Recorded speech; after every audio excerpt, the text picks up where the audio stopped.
So our family, while we love the Kansas City Royals, we spent some time there and loved that time together, and that was wonderful. We are very much Chicago Cubs fans.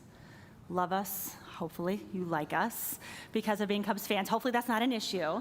But we are very big Cubs fans. And so the few years that we lived in Chicago near Wrigley Field were precious for us. I mean, we were really just in the hub of all of that. And we would try and get to games when we could. And it was just great. And we loved everything about the experience of going to a baseball game, going to a Cubs game, except for one thing that came at the very end. And that was that the game was over. And it wasn't because we were sad that the game was over. It was that there was this massive cattle call that would happen at the end of a game, and it didn't matter if it was like 1 second after the game is over. All of a sudden, every single ramp and walkway was completely filled with people, like shoulder to shoulder people. And literally all you could do is say moo and join all the other cows that are going through, right? That are being channeled through these chutes, and there's nothing you can do about it. So we would normally try and leave the games a little bit early, and sometimes we missed out on some really exciting stuff at the end of the game because we didn't want to have to deal with that. It's a very awkward thing. Then you can't forget anything back up at your seat because there's no hope in getting back up there at that point. You have to just go with the crowd. It's a kind of a stressful thing, and it wasn't a pleasant experience ever.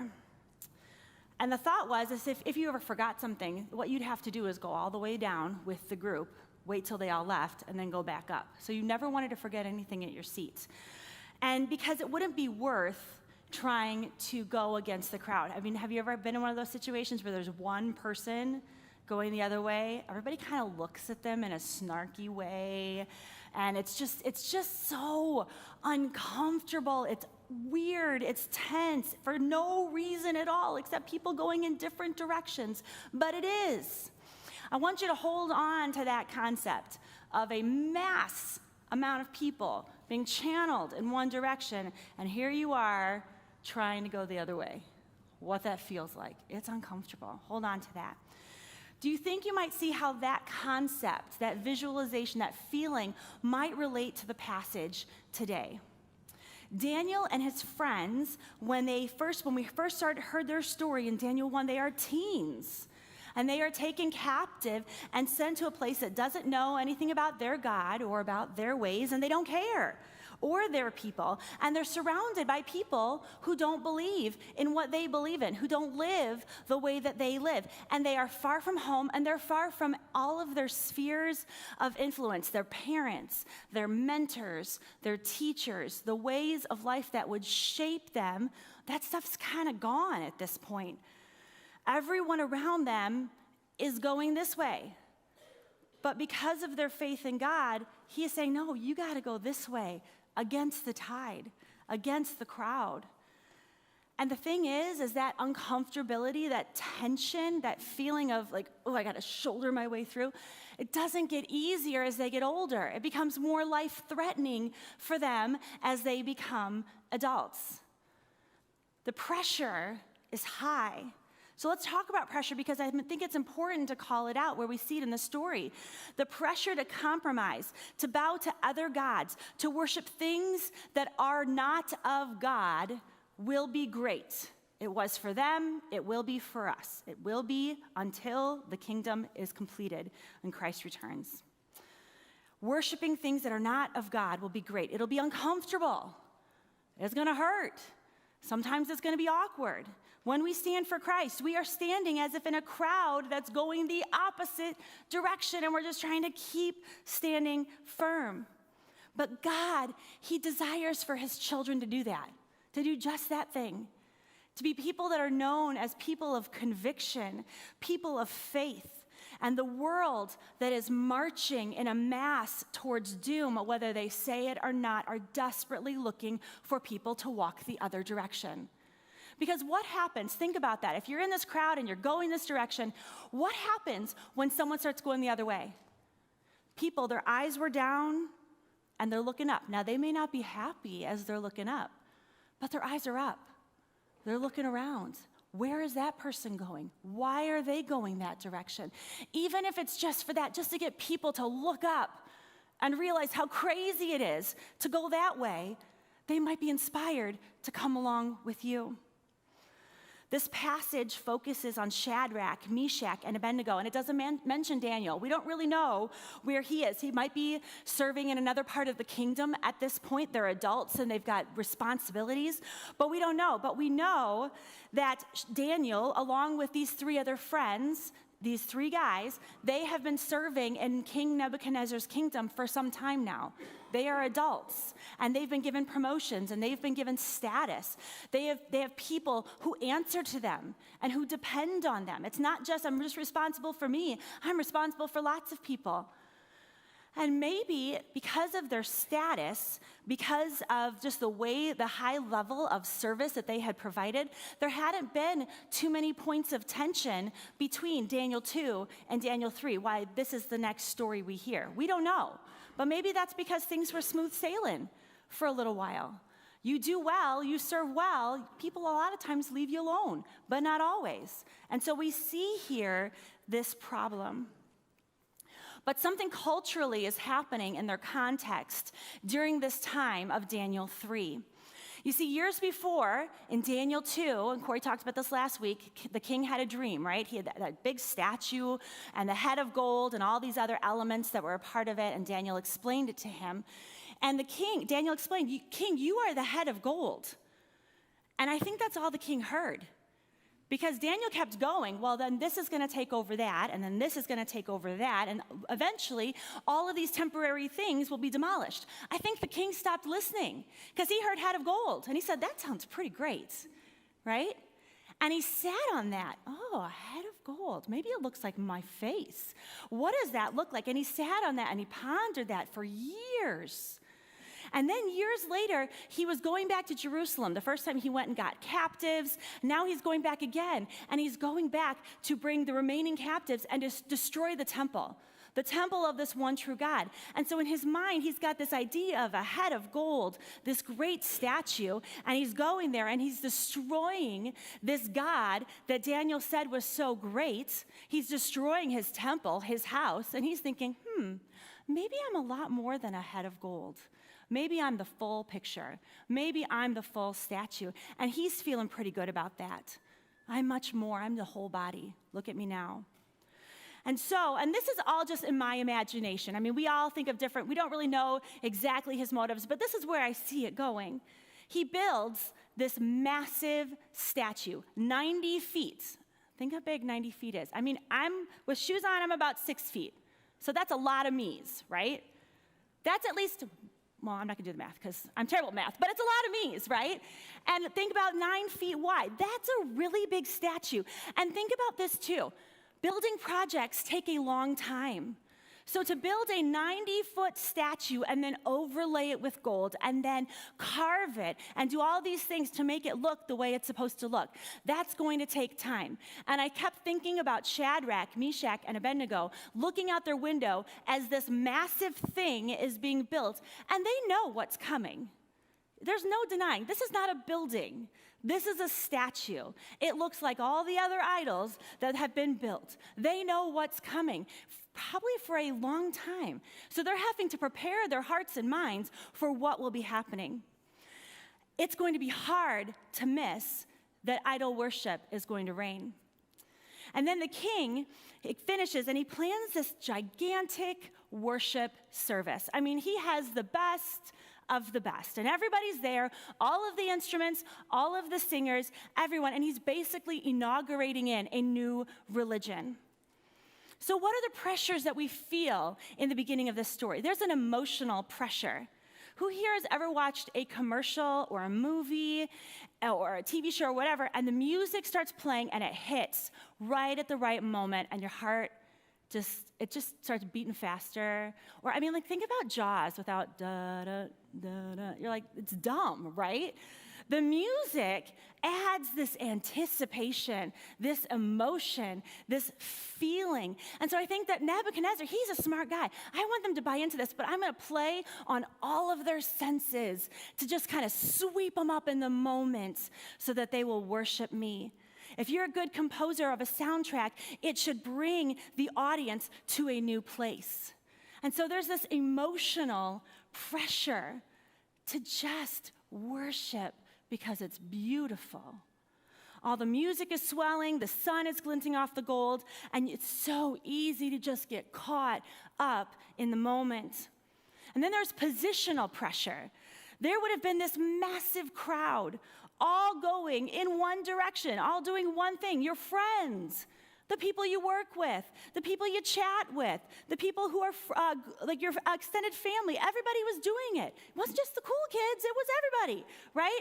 Everyone was doing it. So there's this positional pressure to follow along.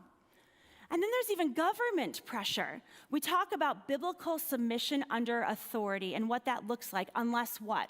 Unless that authority misaligns with God's authority. But growing up, when you're told you follow the law, that's hard. All of a sudden, I'm not supposed to follow the law. So there's this pressure to obey authority for authority's sake. And there's all these pressures happening.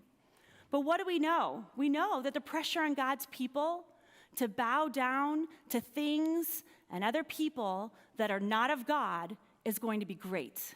There's going to be a lot of pressure. We know that. The pressure is great. And because the pressure is great, we also know that the price of standing firm is going to be high.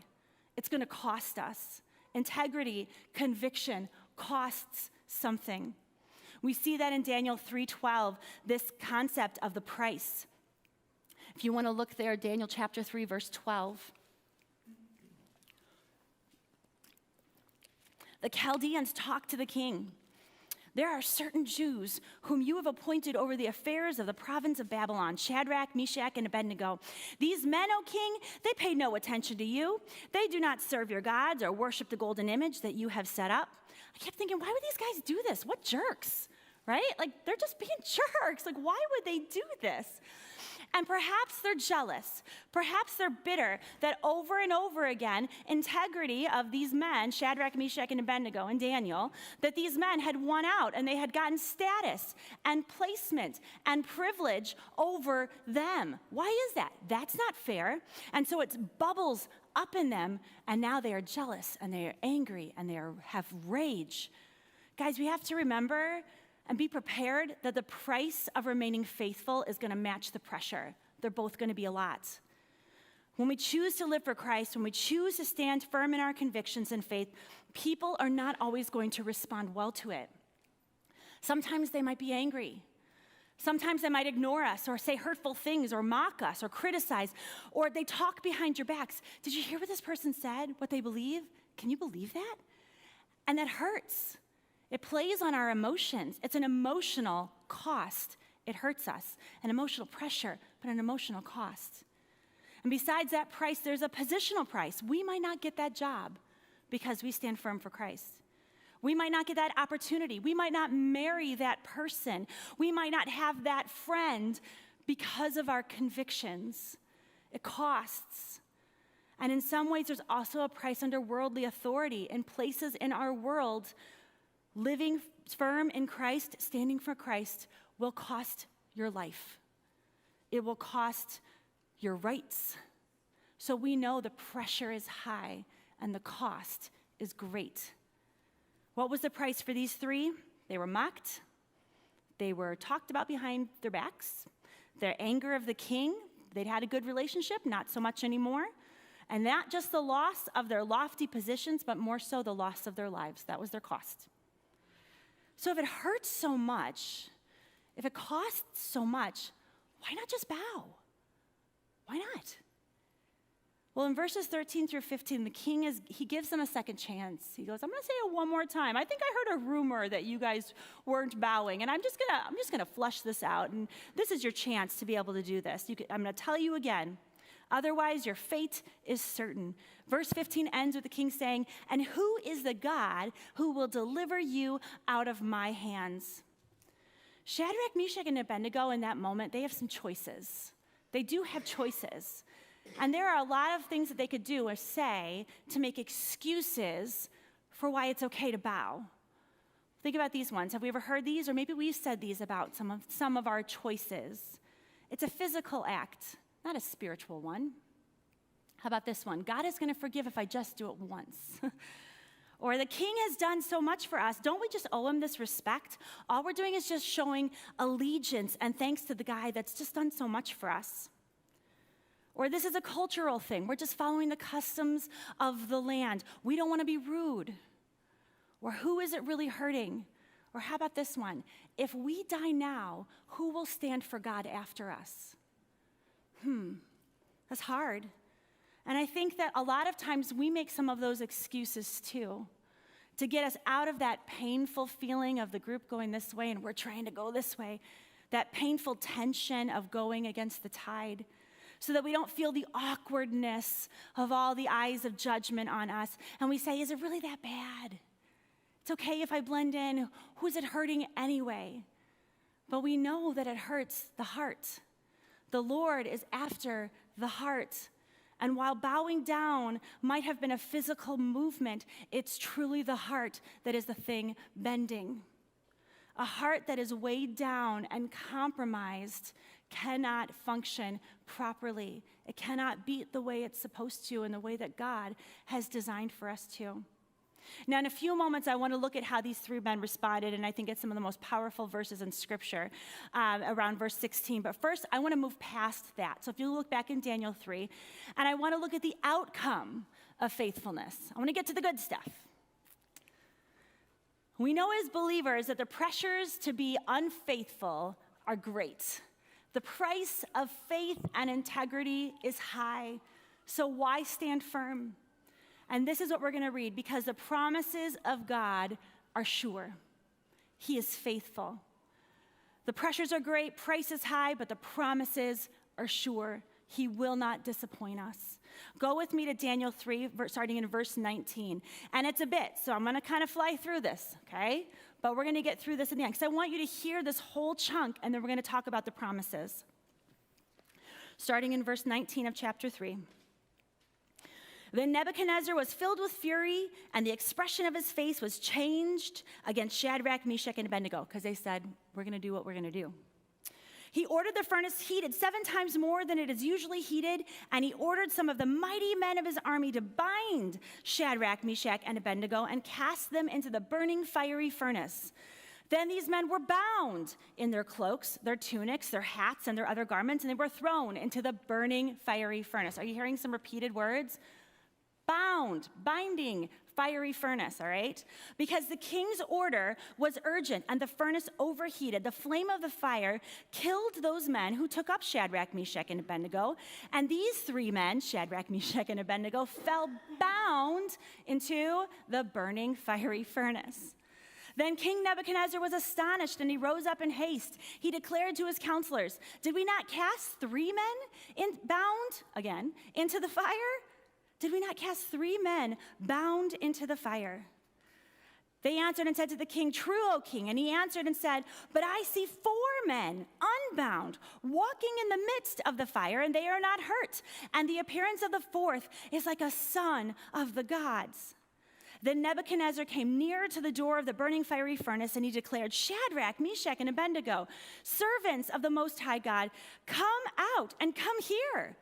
Then Shadrach, Meshach, and Abednego came out from the fire, and the satraps, the prefects, the governors, and the king's counselors gathered together, and they saw that the fire had not any power over the bodies of those men. The hair of their heads was not singed, their cloaks were not harmed, and no smell of fire had come upon them. Nebuchadnezzar answered and said, blessed be the God of Shadrach, Meshach, and Abednego, who has sent his angel and delivered his servants, who trusted in him and set aside the king's command and yielded up their bodies rather than serve and worship any god except their own God. Therefore, I make a decree, any people, nation, or language that speaks anything against the God of Shadrach, Meshach, and Abednego shall be torn limb from limb, and their houses laid in ruins, for there is no other God who is able to rescue in this way. Then the king promoted Shadrach, Meshach, and Abednego in the province of Babylon. We see in that passage that yes, the pressures are high, the price is a lot, but the promises are sure. We see a promise of freedom. What do they keep saying over and over again? They are bound. They said that many times. What was the only thing burned in the fire? Their binding. The binding of the world. By stepping into the fire, they could see the promise of freedom come to fulfillment.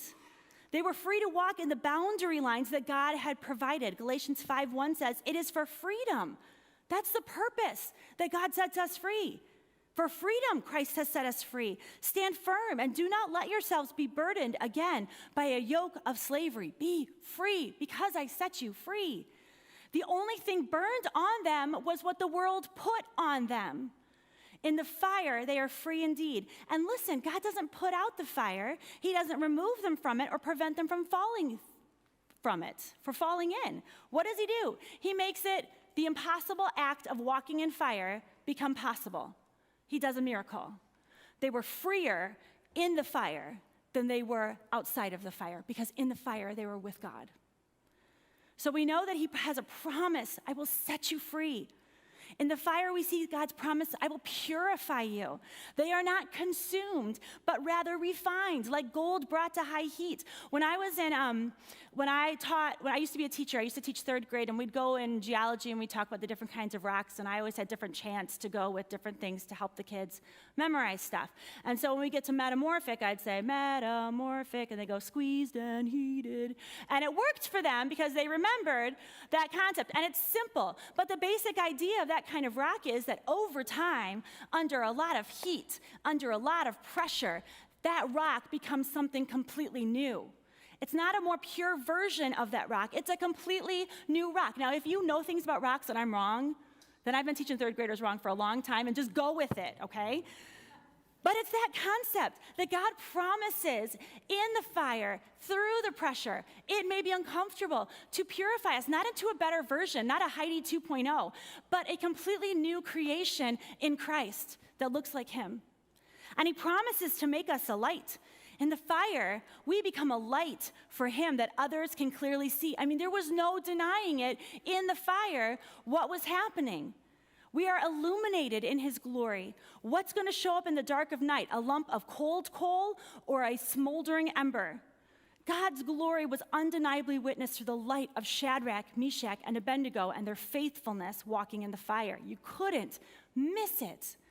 And this is the most important promise. God promises to show up. He was there to be in the fire with us. Isaiah 43 verse 2 reminds us of this. Perhaps it was a reminder even in that moment to those men. It says, when you pass through the waters, I will be with you. And through the rivers, they shall not overwhelm you. When you walk through the fire, you shall not be burned, and the flame shall not consume you. Notice it doesn't say, if the waters touch you, I'll be there, or if the fire heats you up, I'll be there. It says, no, when you step in. What does that mean? It's going to happen.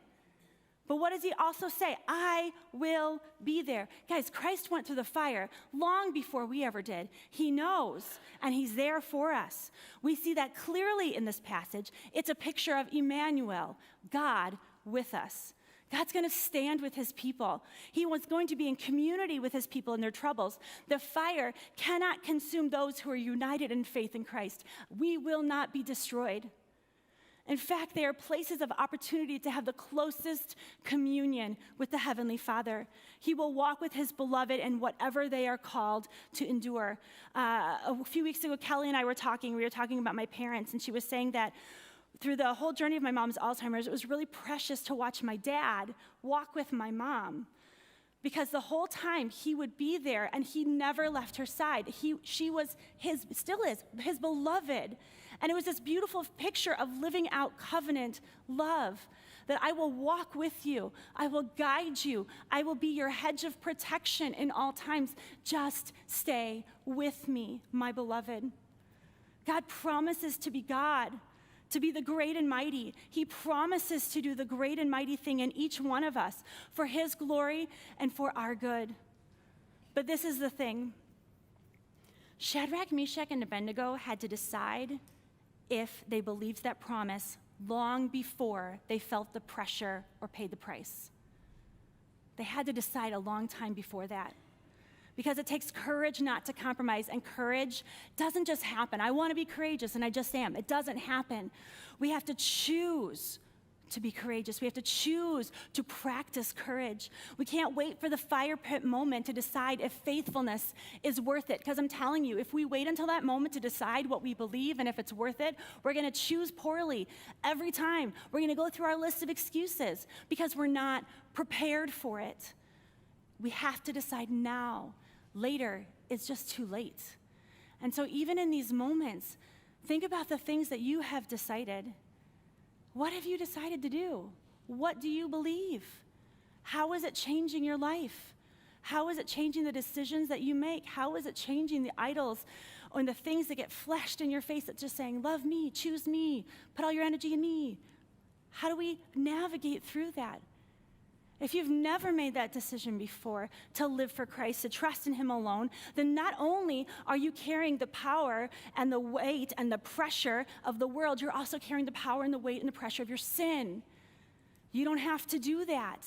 We can let it go today and say, Lord, cleanse me, make me whole, make me clean, help me to live and look like you. But you have to choose now.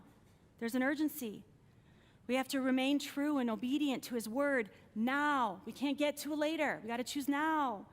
We have to know the truth so that we know the lie isn't some, well, let's go to the middle of the road. Let's come up with a good consensus. Or it's just a differing of opinion. No, it's the lie. If it's the lie, it's the lie, right? We have to know his heart so that we can trust what is in his hands for us, even when we don't like it, even if it's not what we would prefer. In order for us to be ready to stand firm, we have to know God's heart, who he declares himself to be in the word, in the lives of others, and in our lives. And I really, truly believe that Shadrach, Meshach, and Abednego, they decided that long before Daniel 3. Read with me in verse 15. So Nebuchadnezzar says to them, and who is the God who will deliver you out of my hands? Shadrach, Meshach, and Abednego answered and said to the king, O Nebuchadnezzar, we have no need to answer you in this matter. And I feel like they would say, but I'm glad you asked. Because I feel like they'd be like, I just want to zing it in there. I want to get that one in there, right? We have no need to answer you in this matter. However, if this be so, our God whom we serve is able to deliver us from the burning fiery furnace, and he will deliver us out of your hand, O king. But if not, be it known to you, O king, that he will not serve your gods or we will not serve your gods or worship the golden image that you have set up. Long before they were asked this, they decided, but if not. Long before they made the decision to remain faithful, they settled on God. That doesn't mean they settled for God. They settled on him. We are fixed and faithful on him. And not on what he will do, but on who he is. Not conditional, faithful to who he is. Guys, if we can decide on the big thing, I have decided to follow Jesus, no turning back. If we decide that, we don't have to worry about all the little decisions. Well, what about in this situation? And what about here? And what about this? And well, this one's really difficult. We don't have to spend all of our time and energy deciding how we're going to respond and all of these things because we've already decided to follow Jesus. They all fall in under that. Their eyes were fixed on him long before they felt the heat of the fire. That he would do the great and mighty work in their lives, and if that meant deliverance from the fire, wonderful. If that meant deliverance into eternity, even better. So today, I think we need to ask ourselves, are we standing firm? If the praise band wants to come up. And they're going to play this song, There's Another in the Fire, and I'm going to talk about that in a minute. But I want to think about where's our footing today? Perhaps we need to ask ourselves that question because we've been running a whole lot. Because we just don't want to feel that tension of the masses. And so think about what Corey and I always did. What do we do at the baseball games? We'd leave early. We would just step out because we didn't want to experience it. And we didn't want to have to, more than anything, have to go the other way, right? So we would leave early. We just disengage. And I feel like that's a lot of times what happens. We just disengage because I just don't want the feeling of that pressure, of that tension. So perhaps we've been running from the fires or making excuses of compromise to help keep us out of them, but perhaps we are still facing some idols. They don't look like 90-foot idols. We make them little teeny tiny, right? But they are, if that is a little bit in the heart that's keeping us away from the Lord, it is a 90-foot by 9-foot golden idol.